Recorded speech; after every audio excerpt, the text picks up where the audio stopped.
กรมราชทัณฑ์กระทรวงยุติธรรม103 ปีของกรมราชทัณฑ์โดยกระทรวงยุติธรรมนั้นได้สร้างคนดีกลับคืนสู่สังคมมากมายทีเดียวค่ะ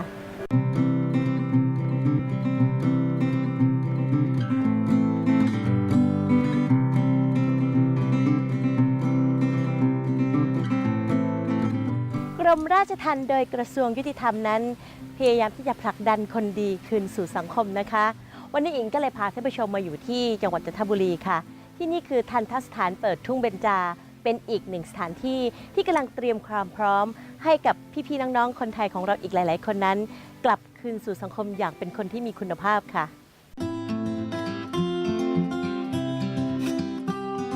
จากกระทรวงยุติธรรมเนี่ยมีนโยบายที่ให้กรมราชทัณฑ์มีการเตรียมความพร้อมก่อนปล่อยมีการจัดตั้งโครงการเรือนจำโครงสร้างเบาขึ้นก็เป็นหนึ่งในโครงการของทหารเปิดทุ่งเบญจาที่ผ่านมาเนี่ยเราผ่านการอบรมไปแล้ว1รุ่นจำนวน325คนโครงการมีหลักสูตรทั้งหมด3เดือนผู้ต้องขังที่เข้ามาก็จะเป็นการฝึกระเบียบวินัยเพื่อให้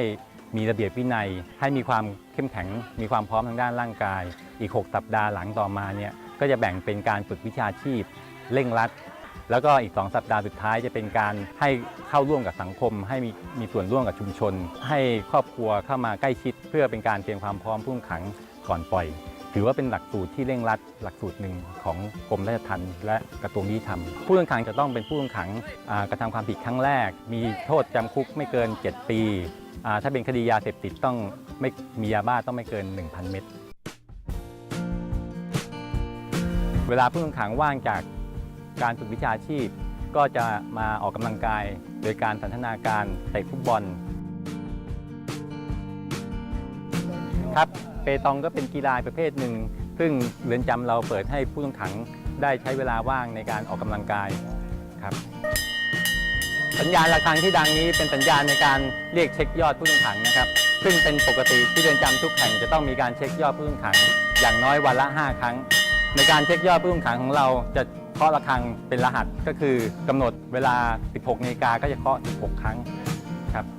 เราจะเห็นถึงการเตรียมความพร้อมของกรมราชทัณฑ์ในการที่จะพัฒนาและฝึกฝนผู้คนในแต่ละสถานที่นะคะให้เหมาะสมและมีอาชีพพร้อมที่จะก้าวเดินออกไปอย่างเป็นคนที่มีคุณภาพและเป็นคนดีของสังคมค่ะทัณฑสถานเปิดทุ่งเบญจาจะเน้นในเรื่องการฝึกวิชาชีพด้านการเกษตรนะครับทุเรียนก็เป็นวิชาชีพหนึ่งที่เราฝึกผู้ต้องขังตั้งแต่ในการที่ว่า